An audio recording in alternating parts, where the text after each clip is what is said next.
Hello' friends, মই বিশেষ কাৰণত আহিছিলোঁ গুৱাহাটী আৰু আজি এতিয়া গুৱাহাটীৰ পৰা যাব লৈছোঁ আৰু আটাইতকৈ ভাল কথা যে আজি ৰূপম দা লাইফ অফ এ ড্ৰাইভাৰ চস্তা সেই ৰূপম দা গাড়ীত যাম আৰু ৰূপম দাই নিজে চলাব আৰু ৰূপম দা এয়া পাই গ'লোঁ ৰূপম দা গাড়ী। ৰূপম দা ইয়াত মানুহ বহোৱাত ব্যস্ত আছে। এতিয়া গৈ পিনি ষ্টেণ্ডত বহিলে তেওঁ আজি বোলে গাড়ীখন কিবা ভাল কৰিছিলে আজি সেইকাৰণে ব্ৰেক চেক কৰি লৈছে যোৱাৰ আগত। আৰু এতিয়া ব'লক আজি ৰূপম দাৰ লগত যাত্ৰা কৰোঁ।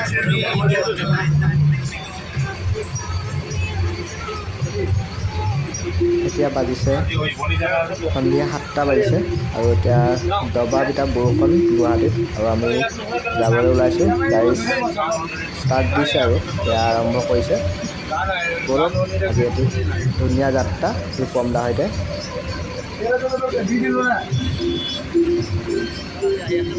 বহুত দিনৰ মূৰত দাদা বহুত ভাল লাগিলে। হয় মোৰ ভাল লাগিলে তুমি আহিলা।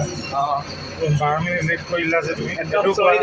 একদম চৰি দাদা, আজি গাড়ী মই একদম লেট কৰি দিছোঁ। মই সদায় টাইমত চলো, ই মোক আজি 12 মিনিট লেট কৰিলে।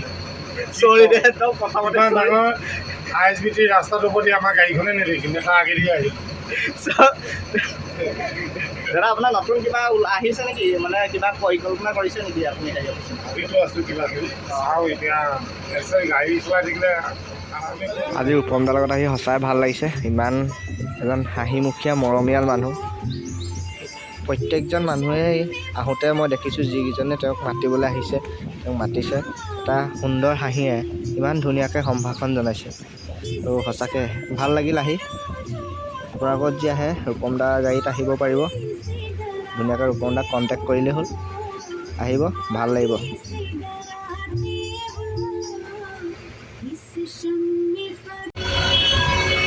এয়া আহি আমি নগাঁও পাই গ'লোহি।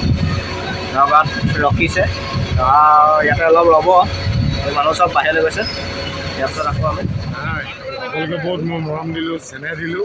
সকলো ভালে থাকিবা। এই ভাইটিয়ে মই আজি 12 মিনিট লেট কৰিলে, ইয়াৰ বদলা ল'ম মই তোমাৰ। হ'লে অন্তৰ ভৰা মানে কি ক'ম, শুভেচ্ছা যাচিলোঁ। মানে ফাকুৱাৰ ৰং যিমানবোৰ আছে সিমানবোৰ ৰঙেৰে সকলোৰে জীৱন ৰঙীন হৈ পৰক তাকে কামনা কৰোঁ। একদম ৰূপম দাৰ লগত আহিলোঁ, আজি ভাল লাগে। ৰূপম দাৰ এটা কথা কিন্তু বাটত যিমানবোৰ মানুহ আহিছে কাকো নিৰাশ কৰা নাই। একদম বাটৰ পৰা আহিছে, চবকে মোবাইল নাম্বাৰলৈকে দিছে ৰূপম ভাই। Bye bye bye. এইখন হৈছে ৰূপম দাৰ এয়াৰ বাছখন হয় আৰু নাম্বাৰ হৈছে 4457। এয়া আহি জখলাবন্ধা পালোহি আৰু ধুনীয়াকৈ জখলাবন্ধাত ৰখালে। ভাত পানী খাই ল'লোঁ, আজৰি। এতিয়া ভাত পানী খাই বৈ আগৰ সময়কণ মই ৰূপম দাৰ লগতে কেবিনতে আহিলোঁ আৰু এতিয়া ভাগ্য ভাল ৰূপম দাই শ্লিপাৰ চিট এটা দিলে। মই শ্লিপাৰত টিকেট কটা নাছিলোঁ, শ্লিপাৰ এটা দিলে আৰু শ্লিপাৰতে এতিয়া শুম। একেবাৰে জেগাত নামিমগৈ যোৰহাটত। আৰু আজিলৈ ভিডিঅ'টো ইমানেই। যদি ভিডিঅ'টো ভাল পালে লাইক কৰিব, শ্বেয়াৰ কৰিব আৰু ছাবস্ক্ৰাইব কৰিবলৈ নাপাহৰিব।